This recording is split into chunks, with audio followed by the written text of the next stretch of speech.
Okay, hi everybody. It's Gila Glassberg, registered dietitian and certified intuitive eating counselor. And today, I have Sara Kupfer from Fit Jewess. So tell us a little bit about yourself, Sara. I'm Sara.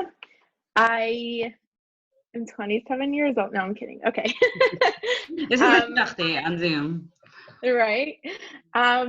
I am the founder of Fit Jewess, and I empower Orthodox Jewish women to feel comfortable in their bodies and develop a healthy relationship with food, movement, and their body through body positive and weight neutral health. I said body a lot of times right there, with a specific focus on helping single Jewish Orthodox women increase confidence in the belief that there is a man out there who will love them as they are, whatever their shape or size. Okay, wow. Like, I just want to say that is like so important because, like, as we know, there is like this stigma in the frum community, in the world at large, about like, fat girls or big girls like don't get married or don't get dates. And I really think that you are like the voice. And tell everybody, like, are you single? I'm not. I'm engaged. Yay. I dated for 10 years. I started super young, but I dated for 10 years. And I got engaged a couple months ago, and we're trying to plan our wedding and all this Corona madness. Yeah. So it's interesting that you like your niche is singles, I guess. I was in it for so long. And I don't think that the reason I was single for 10 years is because I was fat. I think that was God. Well, honestly, I can say with my fiance right now, there was zero chance in heck either of us would have agreed to go out with each other before this point in our lives. He's so nothing that I was looking for, and I'm so nothing that he was looking for. But I just believe that this was my time. But throughout the process, I definitely had far fewer dates than those who were in thinner bodies. And that's not to say that people in thin bodies have, a fun, easy, simple experience. That's not what I'm saying. But I was constantly told by shadchanim, by family members, by friends, that I needed to lose weight in order to get more dates. So having gone through that and having worked on myself and having figured out what works for me and what doesn't work for me, and actually taking my own journey of ditching dieting and finding freedom with food and accepting my body, all happened while I was single. So I have that perspective of having gone through that journey at this stage in life.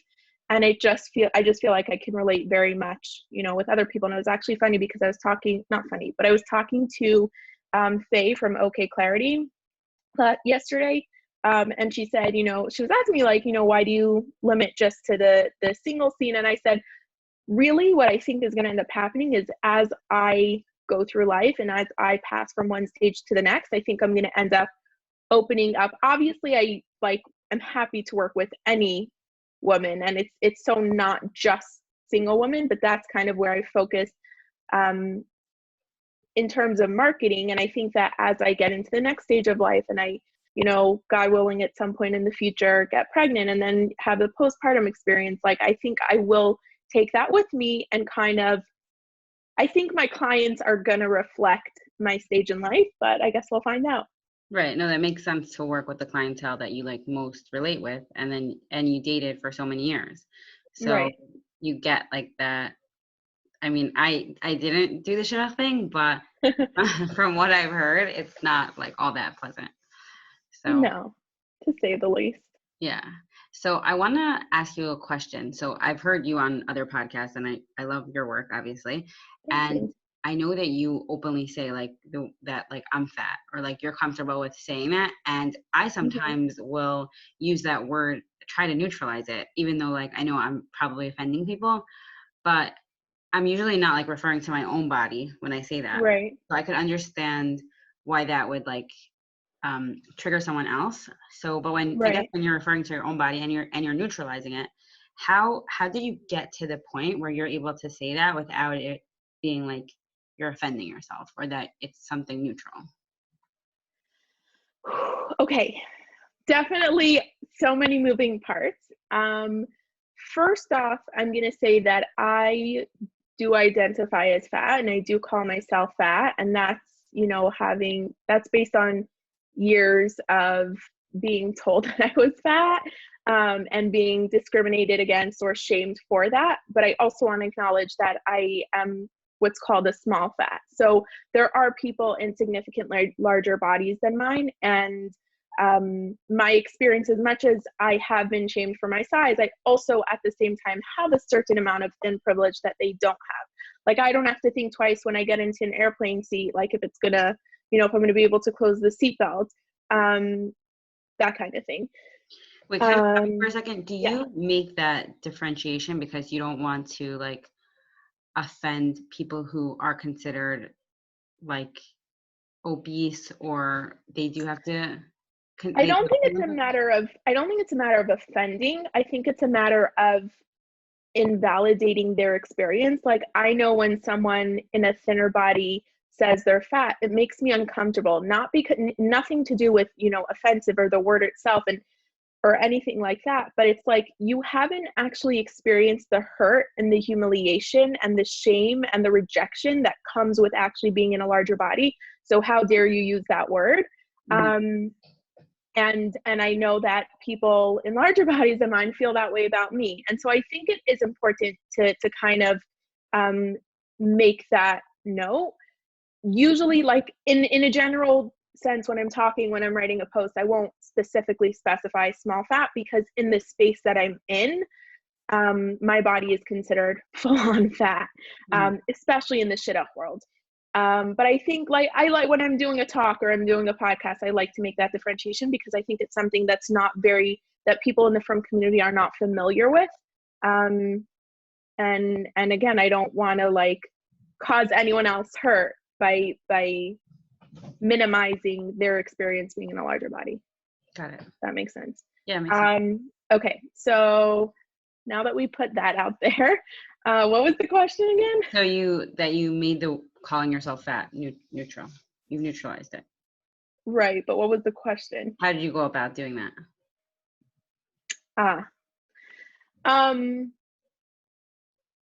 I think it's just education. I'm a brain person, and if something makes logical sense to me, then I can get on board with it. And so through my personal journey and my professional journey, I've educated myself about different concepts, like primarily health at every size, understanding what that means, understanding what it doesn't mean. And through all of that, I just came to terms with the realization that fat is a descriptive factor, the same way that tall is and short is, and black and white, and I don't know, whatever else. So I'm comfortable using that. I'm going to be really honest, and this is something that I've actually noticed in the last couple months, and it's something that I'm working on, but I did notice that when other people refer to me as fat, it still makes me uncomfortable. And at one point it just hit me, and I was like, why do I get so bothered when, she says I'm fat, if not the whole point, but a lot of the work that I'm doing is about neutralizing that term. And I think with everything in life, and we spoke about this in terms of a spiral, like, I've come so far and there's still so much more to go. Right. And I think that being open to those realizations and, being comfortable exploring why did that make me so uncomfortable is a place that I'm in now that I wouldn't have been in 5 years ago. Right. It's actually interesting that you said that, because like I've had this conversation with, I don't know where to look. I've had this conversation with my own therapist, like telling her like I have days where I don't feel comfortable in my own body. And I was also like way, way, way thinner before I started intuitive eating, before I got married, like all the things. And it's definitely challenging. And I'm like, how, like, I'm such a hypocrite. Like, how could I work with women on their body image when like I have those days? And she was like, no, you're like the perfect person because you really get it.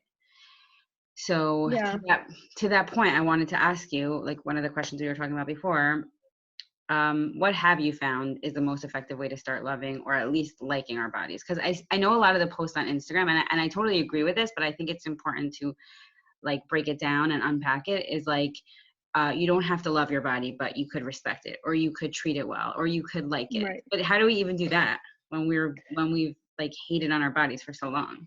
Right. So I was thinking about this, and I think that the really short answer is that there's no one answer.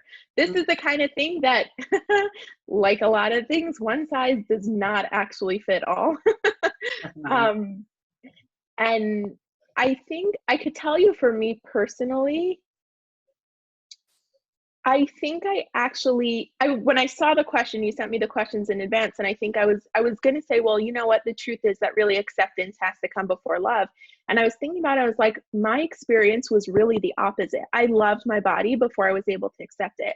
And I think a big part of that is I did, thank God, always have a healthy self-esteem and self-confidence. And that came, I think, primarily due to my parents, like building me up and believing in me and giving me those messages. And so I never doubted myself. And so I thought I was awesome. Mm. And part of that was I would look at myself in the mirror, and I knew to focus on the parts that I love. And so I, even throughout high school, and ever since then, whenever I look in the mirror, I like my curves. I like, to quote Megan Trainor, like all the right junk in all the right places. Mm. And I really do. That didn't mean that I really do, and I did. And that didn't mean that I wasn't also looking to lose weight. And so for me, I always liked my body, and I always knew that there was going to be someone who liked it, but I didn't really fully accept it. And so again, as a brain, as a thinking person, like a brain type, for me, it was information. For me, it was doing that research, getting myself an education, asking a million and one questions, surrounding myself with the right kind of people who could guide me through this journey. And at a certain point, it made enough sense for me to do the work to make that happen. I think for someone who doesn't have that experience of being comfortable with their body, or loving their body, I think acceptance probably is an easier step to work on, because that means, like you said about the Instagram post, like I look to this day, there are parts of my body I don't love, and that's totally fine. We all have parts of ourselves that we're not totally okay with. That's life, not just physically. And so I think focusing on, can I respect my body? Like understanding what my body does for me, how it serves me. I also really like to look at the role that our bodies play in our lives. And I think I've spoken about this before, but from like a frum perspective, I think a lot of times we get the message that our body is just the vessel for our soul. And the truth is, it is the vessel for our soul, but it's not just the vessel for our soul in the way that we can discount it and it's not important to us just because it serves a purpose.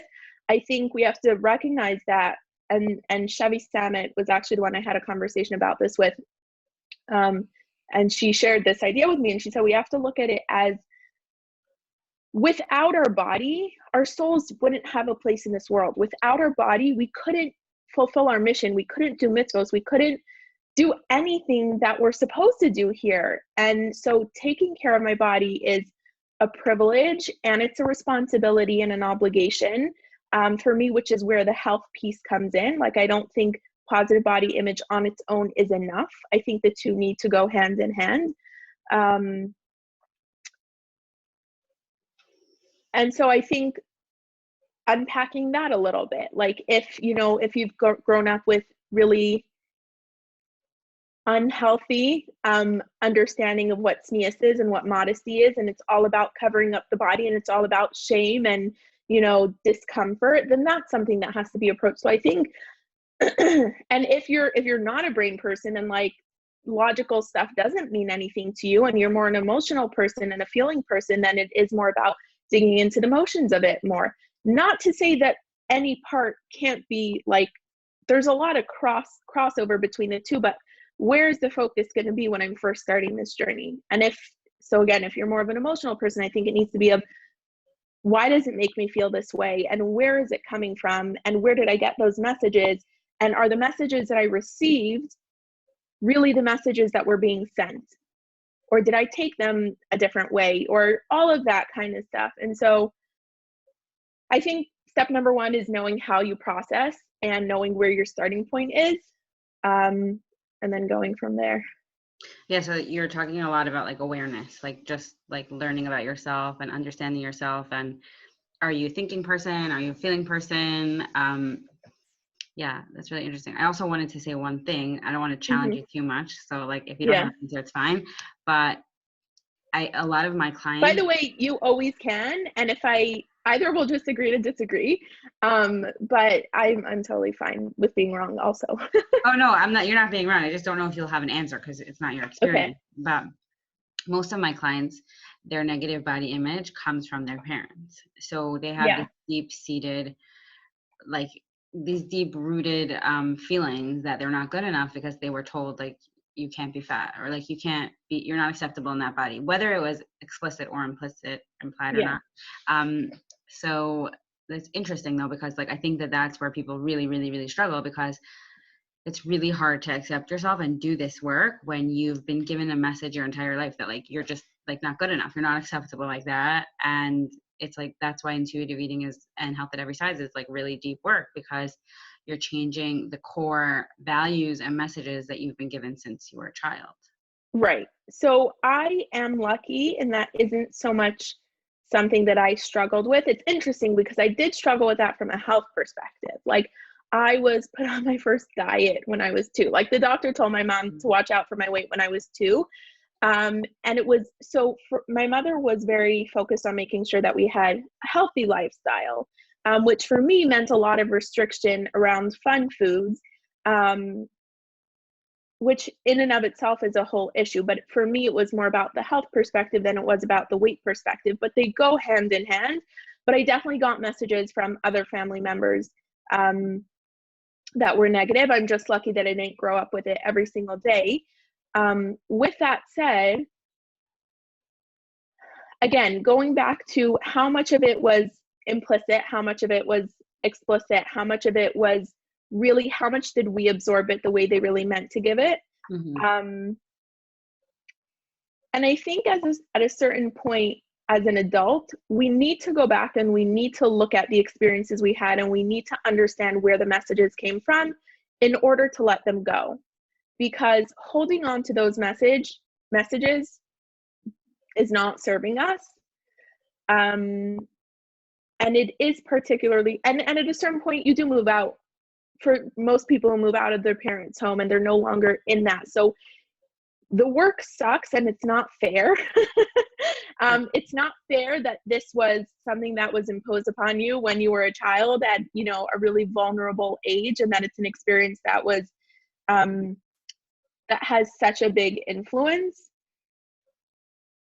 But I think we should be mature enough to like acknowledge that and say, what can I do about it? And I feel like that totally just came across as not giving people enough credit for what they do. Meaning I know people are working hard on it, and I know no one's saying, totally stumbling over my words here, but my point is I agree with you. That is where most of it comes from, and that is where most of the work is done to unravel all of that and let it go. And that's not an easy process, Right. but it's a worthwhile process. Right. I totally agree with you. And I think that that's what I try to do with my clients, like really often, is like try to get them to understand that like it might not be your fault, but it is your responsibility. Like, even though it's like Right. a really hard truth to learn as an Right. adult, but it's also like really empowering, because we could stay stuck in a victim mentality for our whole lives and blame other people for hurting us. And then we just hurt ourselves. And until we learn to, I guess, reject the diet mentality or reject whatever mentality is harming us, we can't move Right. forward. That's really painful. Right. Yeah. Okay, so I want to talk about your business. I know that you're doing other stuff now, but you are a fitness coach. I am. So So I mean, I heard you talk a lot about like how that came to be, but I want to actually want to talk about the importance of exercise and moving your body when it comes to, like, I say, like, embodying your body, like, because this is something that I Yeah. recommend to my clients all the time. Like, and Rena Reiser actually told me, she's like, really like gentle dance or yoga could really help you with body positivity, which I don't know why, but I had never heard that till she told me. So I want to hear like Hmm. your take on it. You know, this is so funny because you are officially the first person to hear this. This was a realization that I had last week. Woohoo. Um, yeah. So I'm gonna like go back to the business piece for a second. I am a CrossFit um, trainer, and I was working with clients one-on-one in small group training to like just personal training, CrossFit style. And over the last year, I've slowly kind of stepped away from that and pivoted towards pivoted towards focusing on the coaching and the body image stuff more than the movement. And I'm in a business fellowship right now, and I'm also working with a business coach. And so much of the last year has been spent on trying to understand why I'm having such a hard time letting the fitness go when this is the part that I love. And so even at the beginning of the fellowship, when we were mapping out our 5-year business like goals, fitness was always a big part of it. Like, and when I say fitness, I mean specifically like the physical activity. I still want to have a fitness studio and all of that. Literally last week, I realized why I've been like holding on to it so hard. And it's because for me personally, being introduced to movement that I enjoyed was the start of everything for me. It was the start of this whole journey. I initially got into it just because I was supposed to, because I know that living a sedentary lifestyle isn't healthy. And I hate cardio, not as much as I used to, but I'm not like, to me, I always associated exercise with going on the treadmill or step class or kickboxing. And those things are not something that appeals to me. And so when I read an article about CrossFit and I was intrigued by the weightlifting and I decided to give it a try and I totally fell in love with it, I was like, oh my gosh, this is something that I love to do. And I feel so much better. I was feeling so much stronger. I'm a naturally really weak person. And suddenly I'm like deadlifting all this weight and pushing barbells overhead. And I had much more energy. I had much more stamina. Like overall, I was just feeling so much better. And then I actually started working. One of my clients actually introduced me to intuitive eating. She was my first client, and she kept telling me intuitive eating, and I just like tuned it out because to me it sounded like mindful eating, which is to me what I thought it was is like chew your food 30 times and don't read the back of the cereal box when Right. you're eating breakfast.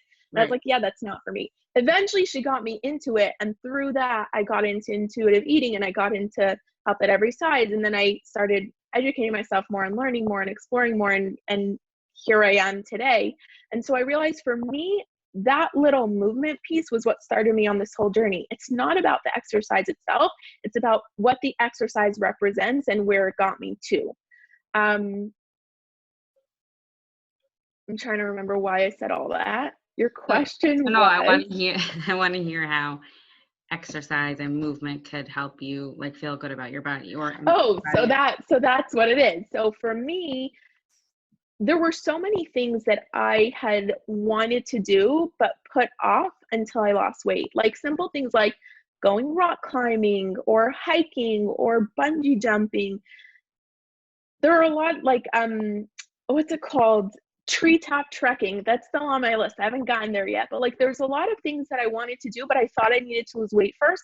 Not like physically so I could go, but just so that my body would be able to handle itself. Like I'm carrying too much weight right now, right? I need to let go of some of that weight so that I could hike for 10 miles and not get out of breath, or I could go rock climbing and not physically be able to carry my body up. And so what movement did for me was I realized that my body is incredibly capable, and the only way to get to a point where I have more energy and I have more stamina is to actually start working on it. Throughout my entire CrossFit journey, I didn't lose weight from CrossFitting, but I got so much stronger and I got so much healthier and I had so much more energy that I just felt so much better about myself. And that for me is where the body acceptance piece really started. So for me, I literally just realized that this second, that exercise was what allowed me, what gave me the opportunity, what gave me permission to consider that my body's okay. My body's pretty cool. It's pretty awesome. And I just need to learn what it can do and how it can serve me and how I need to serve it back. That's awesome. And I really want people to hear this, like my clients and anyone who's interested in intuitive eating and health at every size, because I'm always encouraging people to like find joyful movement, like movement that like, I definitely had resistance to certain type of exercise, but like when I started doing spin or when I started doing certain classes, like I hate kickboxing. Like I feel like I will die. But like I just don't That's do it spin for anymore. me. You cannot Oh pay my me to God. go to a spin class. I miss it so much. Like I miss it. Like I literally miss it. But people, I know in the intuitive eating workbook, which I have here, there's like a whole grid of like different ways that you can move your body and exercise. But people who were like stuck in the diet mentality for so long, they're so resistant to it. And Yeah. this is like so you don't have to work up a sweat. You don't have to feel like you're gonna die. Like I think that people have I still feel like that sometimes, like, oh, is this even worth it, you know, because I'm Yeah. still like I still have like diet mentality things that pop into my head. But like it's just like you're saying, like you felt so much better and so much stronger and you didn't lose weight, Yeah. and there was just so much positivity that came from you finding movement that you enjoyed. Yeah. That's actually one of my biggest pet peeves when people like say things like, it's not enough time to make it worth it, or it's not the right kind of exercise. You know how you go into a bookstore, and if you go to the diet section, it's like a huge section of like a gazillion diet books with all different kinds of diets, each one contradicting the next, and each one saying that they are the solution. So I feel like exercise is the same way. Like open up different fitness magazines or different women's health magazines, and you're going to see different people saying this is the way you should exercise, or this is the way you should exercise. And it's not true. Movement is good. Like Right. maybe if we lived for 1,000 years, there might actually be a benefit. I don't know, but maybe if like we lived for 1,000 years and we needed to like work on one part more than the other, maybe. But like within a span of our lives, 120 years, like it just move, just feel good. If it's 5 minutes around the block, great. If what makes you feel good is an hour of spinning, great. If it's weightlifting, for 2 hours, and just to clarify, when you weightlift for 2 hours, it's like you lift weights, you wait 2 to 3 minutes. You lift weights, you wait 2 to 3 minutes. It's not actually 2 hours of weightlifting, but and if it's like a really quick 12-minute CrossFit style WOD, like awesome. Just move. Just move. There's no such thing as too little time makes it not worth it. That doesn't make any sense. There is, by the way, there is such a thing that too much, I guess there's no thing as too much time, but it gets to a point where more time isn't more beneficial. That's just reality. But there's no such thing that too little time is too little.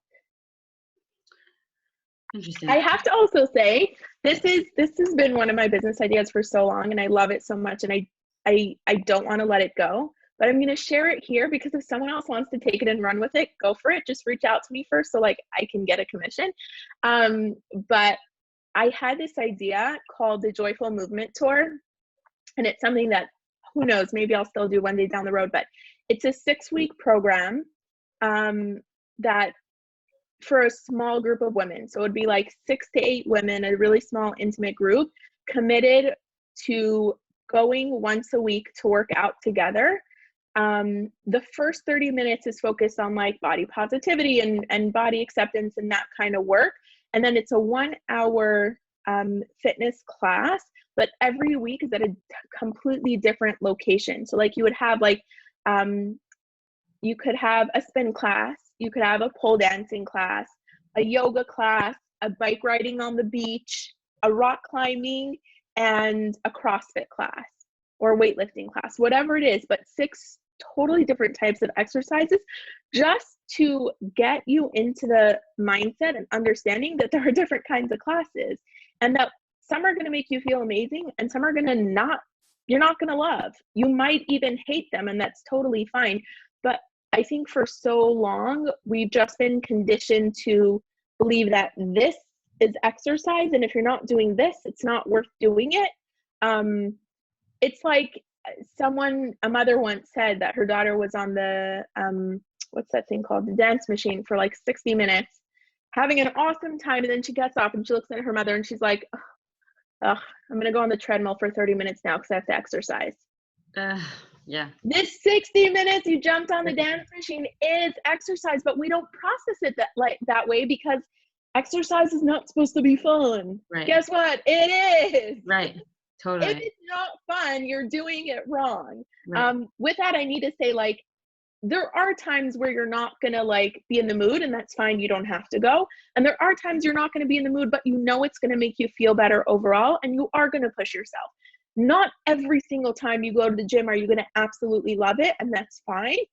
My rule is like, as long as you enjoy it 80% of the time, there's nothing wrong with pushing yourself the other 20% of the time, but also knowing that you don't have to. No one's like, there's no exercise, please. Right. And so what I really encourage people to do is, most cities have class pass, or most gyms offer like a free 1 week or a free class. And I really, really, really highly recommend that people check them out. Give yourself like 1 month, go 1 or 2 times a week to a different studio every week and see what you like, and then sign up for the gym that you like, you know? A really good idea. Or unless you're doing it at home, try out different stuff at home, whatever. Well, one of my clients told me now that the Peloton app is like free because of Corona. So yeah, really? for like 30 days. So I definitely want to try that. But that's a really good idea for the women to do it, because I think that the community really helps. Like if other women are trying it, number one, that's a really good idea. Number two, I was thinking, like, I'm not a personal trainer, but I was thinking about like maybe one day, like I definitely want to get my spin certification because I love it. But like, I think that like incorporating movement into my sessions would be like really cool. Wait, I have a question. I know this is a really dumb question, but like, why do you need a certification to teach people how to spin? Because you need one? I don't know.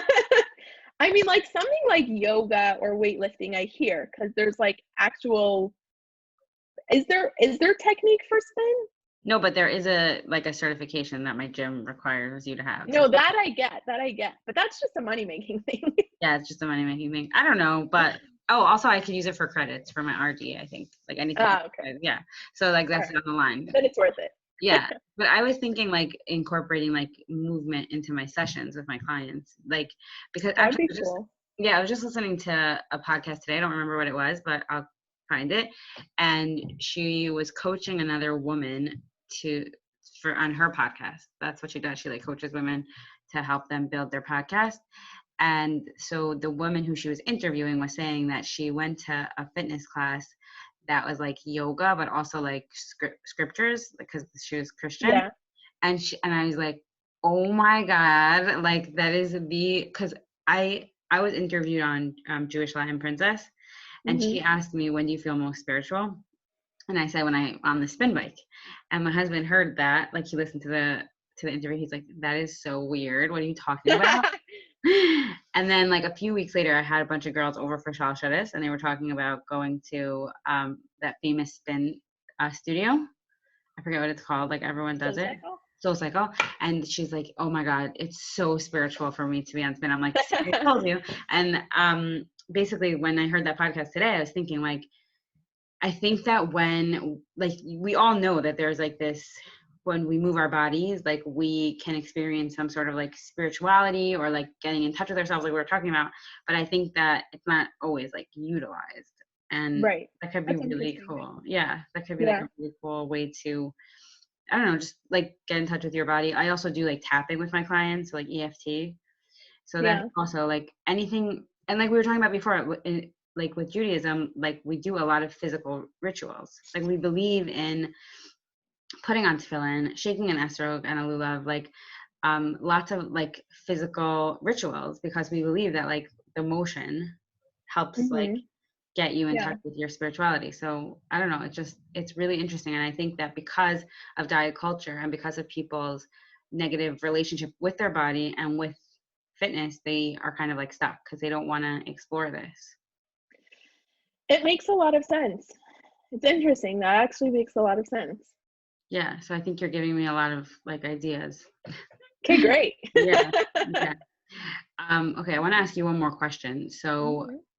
I know like even for me, like I started to blog on Project Proactive about like different like things going on in my life, and you talk like so openly about like shidduch dating and before you were engaged. So I feel like there could be a lot of like judgment or people Yeah.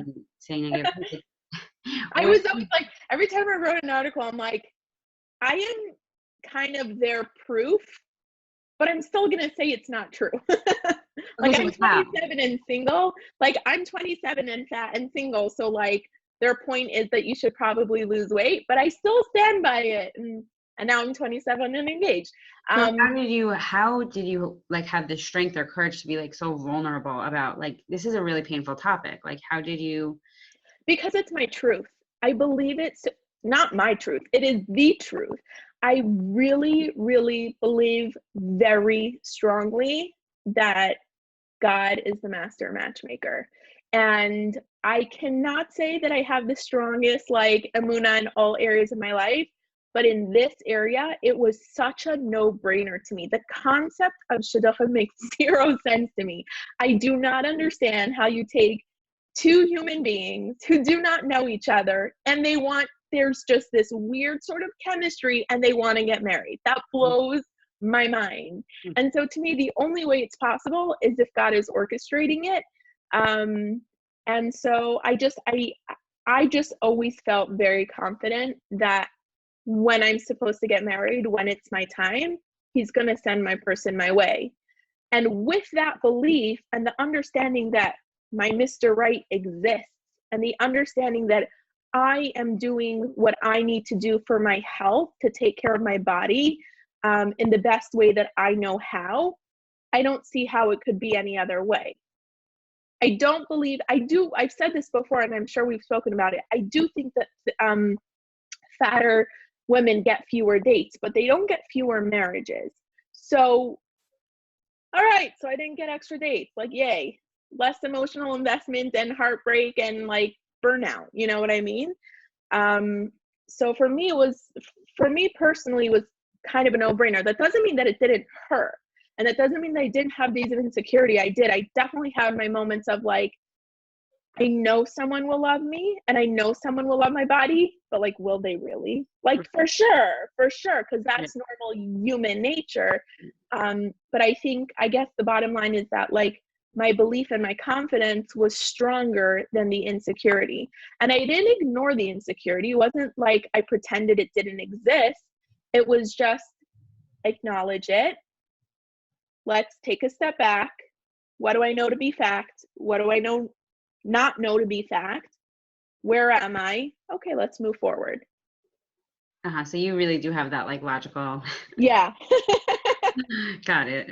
Yeah, I'm not like really that type at all. But okay, actually, I do have another question. Mhm. So I know that you coach single women to help them feel, I guess, beautiful and confident.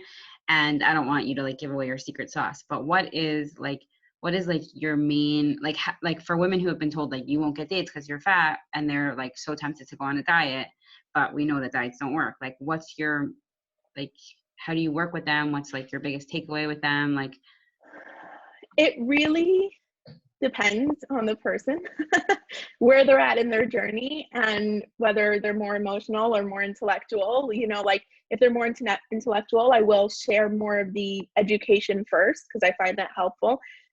If not, we'll dive straight into the more emotional stuff. Um,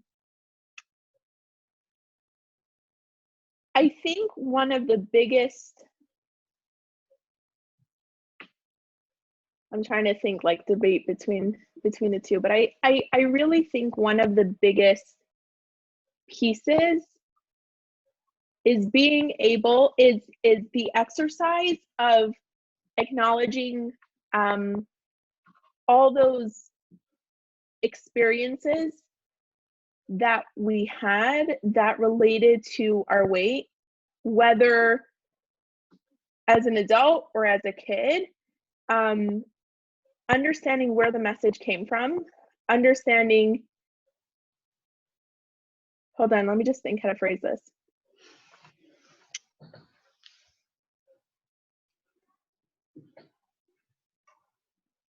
Do you edit this? Like, can you just cut out all this empty space? You don't have to. I'm still learning how to edit. Who's ever like, yeah, it's fine. It's fine. It's fine. It's fine.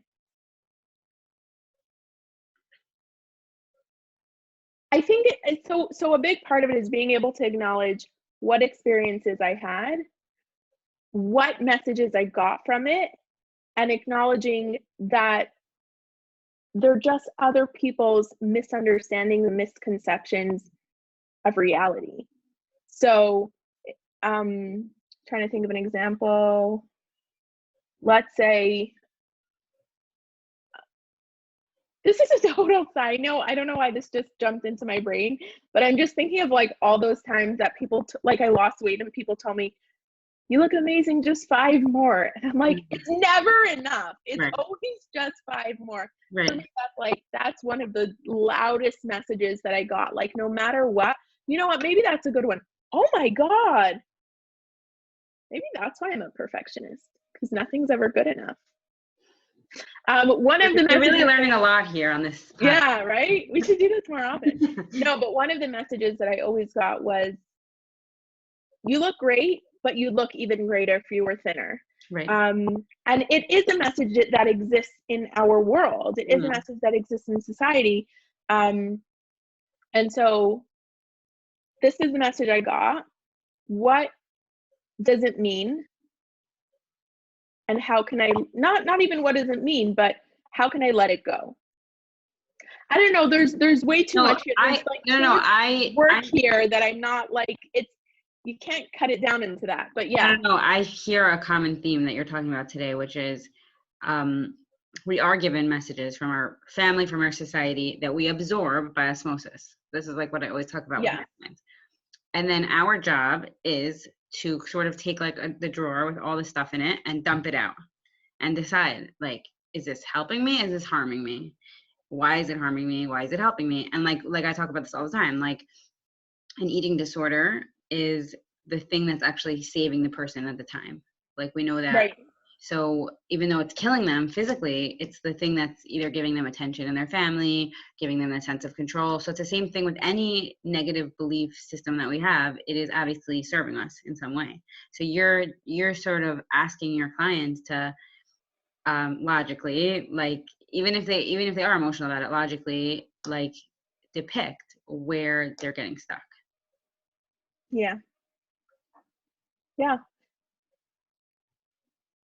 I was debating between like talking about that and talking about something else. This is a little bit more specific, but this is actually one of my favorite exercises. So I am actually going to give it away. And if you want to, whoever's listening, run with it. I promise it works. This is, it's on the top of my mind because you specifically brought up parents. Like, a lot of the messages we get are from our parents. And this is something that I was actually just did recently with somebody, and she was really surprised by how helpful it was. And I had her, this is someone who actually already did a lot of work on intuitive eating, and she's already a few years in, and she's fine. She's accepted her weight, meaning not that she's accepted her weight, she's accepted leaving go of diet culture. So diet culture is not in her life, but she has not yet been able to accept that this is her body the way it is forever. And so we were talking about, why is that? And a big, big, big part of it is the fact that her parents always told her she needed to lose weight. And she always felt like if she gained weight, she would lose their love. And she still feels that way now. And we're talking about an adult with kids. So I said, I want you to write them a letter. And she said, we just got into like a good place. Like, I'm not going to start writing a letter to them now. I'm like, no. You don't need to give it to them, because it's not about them. You're not looking to change anyone else's mind. All you need to do is help yourself. I want you to write them a letter. I want you to tell them how you feel put everything down there, including the parts that you feel like you're going to lose their love, all of that, et cetera, et cetera, et cetera. She did that, and she's like, this feels great. I'm like, okay, step 2, now you're going to write a letter back to yourself. You're going to write a letter as if it was your parents writing to you, exactly what you need to hear from them, including the fact that they always loved you, even when you were fat, when you were like, no matter what your size, they always loved you, and they will always love you. And I think at the end of the day, parents they want what's best for their kids. And if they feel, based on society's beliefs and based on the messages that they're getting, that you're going to be better off if you're thin, then they just want you to be thin because they want you to be in the best possible position in the world, like for yourself. It's totally miscommunicated and misunderstood, but she did. And she now has this letter. So in those moments where she's making a decision, or in those moments where she's feeling like she sees a picture of herself and she's like, I really hate that picture. And she knows that if she thinks about that, it's going to suck, it's just going to like kind of kill the day. And I'm over dramatizing a little bit, but for some people that is their experience. She now, and the reason that it's going to happen is because she goes down that spiral of like, oh my gosh, I look so fat. Oh my gosh, I am so fat. Oh my gosh, my parents are not going to love me anymore. Oh my gosh, what if I gain more weight because I'm not on a diet? Then they're really not going to love me. Mm-hmm. And then she pulls out that letter and she reads exactly what she needed to hear from her parents, which honestly is probably the way her parents feel if they were able to do the work that we're doing. Right? Yeah. And that's something that she uses to reference in those moments. That happens to be one of my favorite exercises. That's a really great exercise, and thanks for sharing. Also, you kind of like, that's kind of like inner child work, like that I do sometimes with my clients. Like, it's like you write a letter to yourself, like as a child. Like you learn about like what that's what I said before was about like the messages we've absorbed from our parents, is because from what I've learned from psychology, is that we hear the voices of our like mother or whoever took care of us over and over. So if like for example, I heard this in a parenting class, that if you want to sort of like be annoying, like you kind of want to just keep repeating, because like I heard the parenting teacher say, like if you say to your child before they're 7, okay, I don't know all the science behind it, but basically like your initial thought you could change until they're 7. Once they're 7, you don't really get to change that first thought. So if you say to your son, like after you go to the bathroom, you got to wash, you got to flush, and you got to wipe, you got to flush, you got to wash your hands, he'll be like a 90-year-old man every time he's in the bathroom thinking what his mother's doing. So like we don't want to carry around the baggage that our parents give us, but there is a lot of that voice in our head if we don't work on it. So by doing a lot of this writing and really accessing that side of us can be really, really powerful. Yeah, and I want to add, I think most of the time for the average person, you don't even realize that these messages are there, and you don't realize where the voices are coming from. And I think that might actually be step 1, to say, let me discover what I didn't know exists, because it was so long ago. We're so past that, right? And I think that giving yourself permission to say, let me take a step back, let me see where this is coming from, is worth it. Totally. Okay, thank you so much for joining us today. And my pleasure. If you could just tell me. To everyone else or me? No, I'm talking to you, but okay. If you could just tell us where we could find you. Sure. Instagram at Fit Jewess. That's FITJEWESS. The easiest, quickest way to find me, reach me, all that fun stuff. And I'm going to put all of that stuff in the show notes. Okay, thanks so much for coming on today. Awesome. I'm really excited. Thank you so much for having me. Sure, it was so fun. Even though it took like 4 to 6 months to get here. Perfect. It was worth the wait. Okay, have a good day. Awesome.